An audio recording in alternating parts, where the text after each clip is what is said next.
വലുതൊന്നുമില്ലെങ്കിൽ എങ്ങനെയായാലും ചെറുതെങ്കിലും ഉണ്ടാവും. പക്ഷെ ആ ചെറുത് നമ്മളെ സംബന്ധിച്ചിടത്തോളം, അള്ളാഹുവിലെ കളിക്കുന്ന ആളുകളെ സംബന്ധിച്ചിടത്തോളം ചെറുദോഷവും വൻദോഷത്തെ പോലെ തന്നെയാണ്. കാരണം അള്ളാഹുവിന്റെ വലിയ അവൻ ആഗ്രഹിക്കുന്ന ആളുകൾക്ക് അവന് ഇഷ്ടപ്പെടാത്തത് ചെറുതും വലുതുമില്ലല്ലോ. അവന് ഇഷ്ടപ്പെടാത്തതാണെങ്കിൽ അത് ചെറുതാണെങ്കിൽ അത് വലുത് തന്നെയല്ല അള്ളാഹ് ഇഷ്ടപ്പെടാത്തതാണെങ്കിൽ. അപ്പൊ അതുകൊണ്ട് അങ്ങനെ ചെറുത് വലുതെന്ന് നമ്മൾ വിചാരിക്കണ്ട. പക്ഷെ അള്ളാഹു താല എന്ത് ചെയ്യും? ഈ മലക്കുകൾ പൊറുക്കൽ തേടുന്ന അള്ളാഹ് പറയും. അതിന്റെ അർത്ഥം എന്താ? നിങ്ങൾക്ക് എങ്ങനെയായാലും ഞാൻ പുറത്തിറങ്ങുന്നില്ല. അതിന്റെ അർത്ഥം അതിന് മലക്കളെ വെക്കുന്നുണ്ട്. അങ്ങനെ മലക്കുകൾ പൊറുക്കലിനെ തേടുകയും ചെയ്യും. അള്ളാഹു താല വാഴ്ത്തി പറയുകയും ചെയ്യും. അവന്റെ പദവികൾ ഉയർത്തും. അതുപോലെ തന്നെ അള്ളാഹു താല അവന്റെ റഹ്മത്ത് കൊണ്ട് നിങ്ങൾ എന്ത് ചെയ്യും? പൊതിയും എന്നൊക്കെ പറയുമ്പോൾ, റഹ്മത്ത് നൽകും എന്നൊക്കെ പറയുമ്പോൾ എന്തിനാണ് ഇതൊക്കെ കിട്ടിയിട്ട്?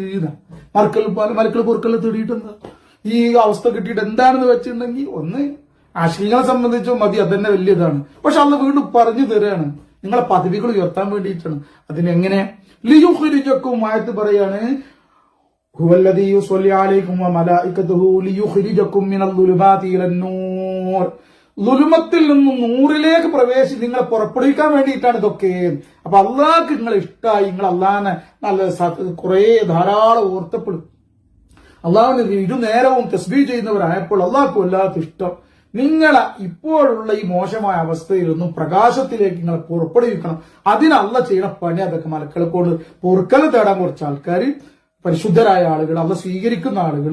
പിന്നെയോ അള്ളാഹു താല ഇങ്ങനെ നിങ്ങൾക്ക് വേണ്ടിയിട്ട് റഹ്മത്ത് ഇങ്ങനെ വർഷിപ്പിച്ചുകൊണ്ടിരിക്കും. അപ്പൊ നമ്മൾ ഉള്ളൊക്കെ വൃത്തിയാവാൻ തുടങ്ങും. ഉള്ളില് അള്ളാഹു താല റഹ്മത്ത് വർഷിപ്പിക്കുന്നതോടുകൂടി ഹൃദയത്തിന്റെ രോഗങ്ങളൊക്കെ പോയി, റിയാ പോയി, ലോകമാന്യം പോയി, പിന്നെ ഉജ്ബ് പോയി, പൊങ്ങച്ചം പോയി, കിബർ അഹങ്കാരം പോയി, ഹസദ് പോയി, അല്ലെ, സുമഅത്ത് പോയി. ജനങ്ങൾ അറിയുമ്പോൾ ഒരു നമ്മൾക്ക് വേണ്ട സന്തോഷം. ജനങ്ങളൊക്കെ 4-5 ആൾക്കാർ നമ്മളെ പറ്റി നല്ലത് പറയുമ്പോൾ ഇങ്ങനെ കേൾക്കുമ്പോൾ നമ്മളൊരു സന്തോഷം. സുമഅത്ത് അത് പോയി, ഉറൂറ് പോയി. ഞാൻ വലിയ പണ്ഡിതനാണ്, ഞാൻ വലിയ ഇന്ന ആളാണ്, ഞാൻ ഇന്ന മാരിഫത്തുള്ള ആളാണ്, അല്ലെ ഞാൻ വലിയ പ്രാസംഗികനാണ്, അല്ലെ ഞാൻ വലിയ ദിക്ർ ചെയ്യുന്ന ആളാണ്, അല്ലെ ഞാൻ വലിയ ആബിദാണ്, ഞാൻ തഹജ്ജുദ് നിസ്കരിക്കുന്ന ആളാണ്. ഇങ്ങനെയൊക്കെയുള്ള മനസ്സിലാവുണ്ട ഇതൊക്കെ പോയി. ആ അഹങ്കാരവും ആ പൊങ്ങച്ചും ആ റിയാവും ആ സുമത്തും അതൊക്കെ ആൾക്കാരെ അറിയുമ്പോൾ ഒരു സുഖവും എല്ലാം പോയി. അല്ലാതെ റഹ്മത്തിന്റെ ഇറങ്ങുമ്പോഴേ അതൊക്കെ ദുൽമത്താണ്. ദുൽമത്തിനെ പറ്റി മിനൽ ദുലുമാതി ഇലൻ നൂർ എന്നുള്ളത് മഹാന്മാർ പറയും. മിനൽ ജഹാലത്തി ഇലൽ ഇൽം, അതായത് അവനെ അജ്ഞതയിൽ നിന്നും വിവരമില്ലായ്മയിൽ നിന്നും വിവരത്തിലേക്ക് അല്ല കൊണ്ടുപോകും. അവൻ വിവരമില്ലാത്ത എന്തൊക്കെയുണ്ടോ അതിനൊക്കെ വിവരം അല്ല നൽകാൻ തുടങ്ങും. അല്ല ഒന്ന് പഠിപ്പിച്ചു കൊടുക്കാൻ തുടങ്ങും. ഇത്തഖുല്ലാഹ യുഅല്ലിമുക്കുമുല്ലാഹ്, നിങ്ങൾ അള്ളാഹുവിന് തഖ്വ ചെയ്യുന്ന അല്ല നിങ്ങൾ പഠിപ്പിച്ചു എന്ന് പറയും. ഇവനിൽ ദുനിയ ഇൽമു വരാൻ തുടങ്ങും. പിന്നെയോ മിനൽ ളലാലത്തി ഇലൽ ഹിദായ, അവരെ വഴികേടിൽ നിന്നും ഹിദായത്തിലേക്ക് അള്ളാഹു തആല കൊണ്ടുപോകും. ഓനിൽ എന്തെല്ലാം വഴികേടുണ്ടോ അതിന് അല്ല എന്ത് ചെയ്യും? ഹിദായത്തിൽ കൊണ്ടുപോകാൻ തുടങ്ങും. അതെന്തൊക്കെ പാപങ്ങൾ ഓരോരുത്തർക്ക് കാര്യമുള്ളൂ. തീരെ പോയി പാപത്തിൽ നിന്ന് മോചിതനാവാൻ ആഗ്രഹം, പക്ഷെ ആവണ നിരന്തരം ആ പാപം ചെയ്തുകൊണ്ടിരിക്കും. വീണ്ടും ഞാൻ ആ പാപത്തിലേക്ക് എന്റെ നഫ്സത്തിലേക്ക് വലിച്ചു വെച്ചുകൊണ്ടിരിക്കുകയാണ്. ഇതിനൊക്കെ രക്ഷപ്പെടാൻ ആഗ്രഹം, ഇതൊക്കെ അന്ന് രക്ഷപ്പെടുത്തണം. പിന്നെ പ്രശ്നം കഴിഞ്ഞല്ലോ. നമ്മൾ രക്ഷപ്പെടാൻ നോക്കുമ്പോഴല്ലേ ഓലാ തുസക്കി, നിങ്ങൾ ഒരിക്കലും എന്ത് ചെയ്യണ്ട, സ്വന്തം എന്ത് ചെയ്യണം, നിങ്ങളെ നഫ്സിനെ തസ്കിയത്താക്കണ്ട. അള്ളാഹ് ഫദ്ല് ചെയ്താൽ അതൊക്കെ ചെയ്യും. അതിനുള്ള മാർഗമാണ് സദാസമയം അള്ളാഹ് അവർക്ക് അൻഫാസിയ ദിക്ർ വാങ്ങിക്കോ. ഒരു മുറബേ ഷെയ്ഖുമായി ബയ്യത്ത് ചെയ്ത്, എന്റെ ഷെയ്ഖുമായി ബയ്യത്ത് ചെയ്തു, വളരെ കമാലായി. എന്റെ ഷെയ്ഖായ നൂർ ഷാസാനിയുമായി ബയ്യത്ത് ചെയ്തു, വളരെ കമാലായി. അനുഭവം കളവ് പറയേണ്ട ആവശ്യമില്ല. കാരണം ഇവിടെ മെമ്പർഷിപ്പിന്റെ ആവശ്യമില്ല, ആൾക്കാരെ എണ്ണം കൂട്ടേണ്ട ആവശ്യമൊന്നുമില്ല. നിങ്ങൾക്ക് നല്ല സുഖം ഉണ്ടാവും. എന്തോ സുഖാന്നറിയോ. അള്ളാഹ് അങ്ങനെ ഹഫിയ ദിക്ർ എന്റെ ഷെയ്ഖിൽ നിന്ന് കിട്ടിയിട്ട് ഓർക്കുമ്പോൾ ഒരു റാഹത്തുണ്ടല്ലോ. പുലിവ മക്കളെ വല്ലാത്ത ആനന്ദാണിത്.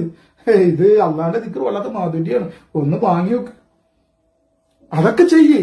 ആ പറഞ്ഞ ഇതിന്നൊക്കെ രക്ഷപ്പെടുത്തുന്നതാണ്. വേണമെന്ന് ആഗ്രഹമാണ് കേട്ടോ. വെറും ഭയത്ത് ചെയ്തുകൊണ്ട് കാര്യമില്ല.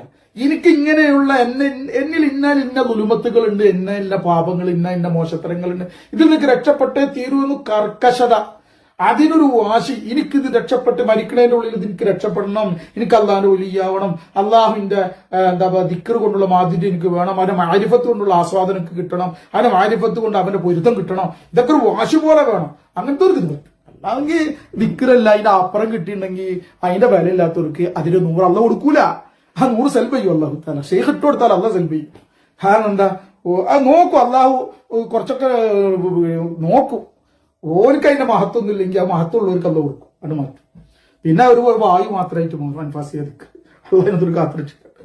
വല്ലാത്ത മഹത്വമുള്ള വല്ലാത്ത സംഭവ മക്കൾ അൻഫാസിയതിക്ക് ആസ്വദിച്ചിട്ടാ പറയുന്നത്. മനസ്സിലാവുണ്ടാ.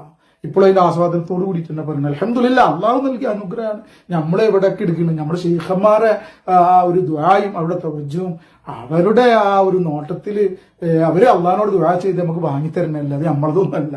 ഓല് ദുആ നമുക്ക് ഓല് തസറുഫ് ചെയ്തിട്ടും മറ്റേ ഇൽഖാ ചെയ്തിട്ടും ഒക്കെ നമുക്ക് തന്ന സാധനങ്ങളല്ലേ. എന്തിനാ പുതിയ നമ്മളതാക്കി മാറ്റണതൊക്കെ. അൽഹംദുലില്ലാ, ഓരോന്നിൻ്റെതാക്കി മാറ്റിയാൽ മതി. അള്ളാഹു താലാന്റെ നൂറാണത്. അത് അള്ളാഹു മുസ്തഫ നബിത്തങ്ങളിലൂടെ നൽകിയതാണത്. അത് നമ്മുടെ മശൈഖന്മാർ നമുക്ക് കൊണ്ടുവന്ന് തന്നു മാത്രം. അൽഹംദുലില്ലാ, അള്ളാന്റെ നൂറാണ് അത് ദിക്റൊക്കെ.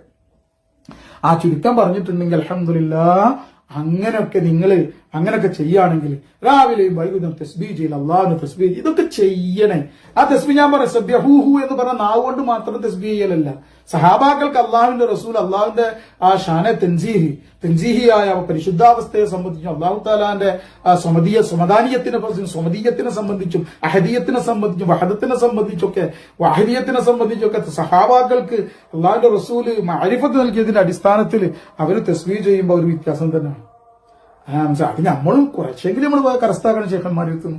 എന്നിട്ട് തസ്ബീഹ് ചെയ്യും, നല്ല മാറ്റം ഉണ്ടാവും, പാപങ്ങളൊക്കെ ദൂരത്താവും. അമ്മാറത്തും ലഭം അതും മുളിമത്തൊക്കെ പോയി മുത്തമൈനത്തിന്റെയും റാലിയത്തിന്റെയും മർലിയത്തിന്റെ അവസ്ഥയിലെത്തി കാമിലായ മഹാന്മാരുടെ തിരുനോട്ടത്തിലായിട്ട് അവരുടെ കാൽക്കയിലായിട്ട് നീങ്ങാൻ പറ്റും. ഖമാലിൽ നമ്മൾ എത്തും അവരുടെ കൂടെ. അദബിന് വേണ്ടി പറഞ്ഞാണ് അവരുടെ തിരുനോട്ടത്തിലായി ആവാൻ പറ്റുന്നു. നമ്മൾ അത് പറയാൻ അത് പറയല് എന്നല്ല, അദബ് കേടാണ്. അപ്പൊ അതാ പറയുന്നത്. അതായത് ദുലുമാത്ത് എന്തൊക്കെയാണെന്ന് മഹാന്മാർ പറയുന്നത്. ഒന്ന് ജഹാലത്ത്, വലാലത്ത്, കുഫ്ർ, ഷിർക്ക്, ബിദ്അത്ത്, നിഫാഖ്, ഇർത്തിദാദ്.